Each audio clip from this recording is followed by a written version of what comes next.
Today we're going to dive into three words that pretty much define our digital world: privacy, surveillance, and you. And we're going to start in a place you might not expect, your local library, and see what it can teach us about our entire online lives. So let's just start with a simple question.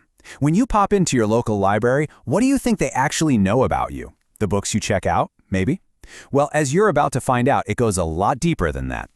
So yeah, your library knows a lot more about you than you probably realize. It's not just your borrowing history. It's the things you type into their search computers, it's your membership records, and it's even what you do on their Wi-Fi.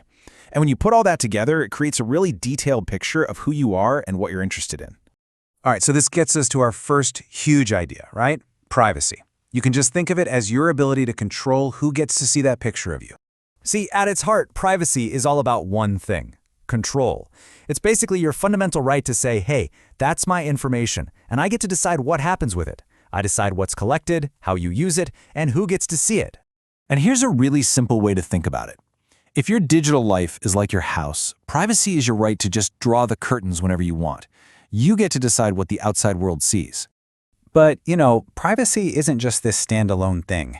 It's constantly in a tug of war with two other really powerful forces: surveillance and data protection. Let's take a look at how those two work.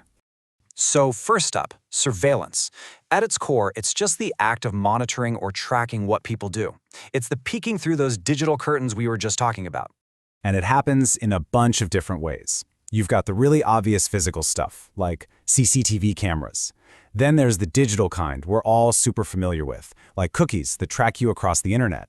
And finally, you have what's called institutional surveillance, like the user records any organization, including a library, has to keep.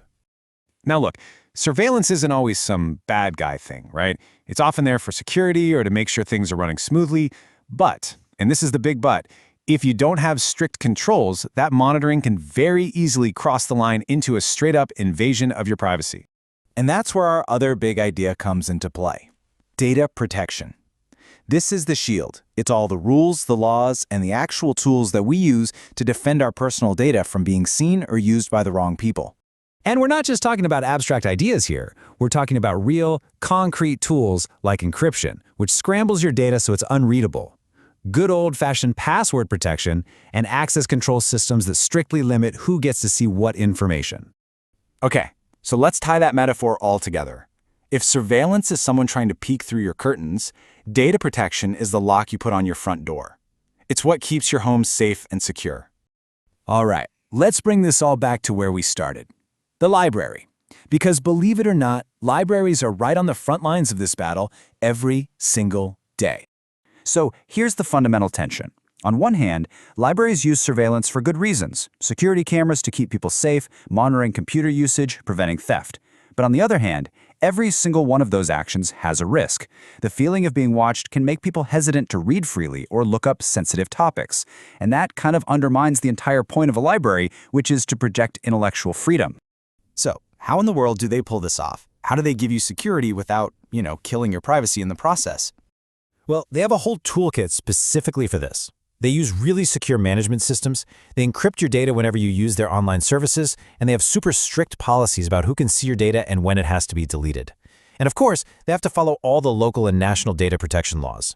But look, it is a constant battle. The digital world throws new challenges at them all the time. I mean, think about it. Third-party vendors for online databases that have their own privacy policies that the library has zero control over, or just the constant threat of a cyber attack. The work is never, ever done.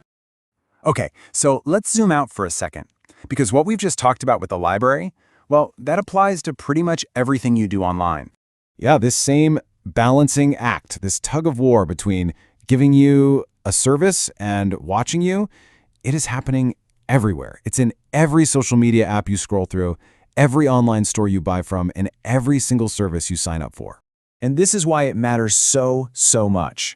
Because at the end of the day, when an organization protects your data, it builds trust. When you know your privacy is respected, you can actually engage with them confidently. It's the bedrock of any healthy digital relationship.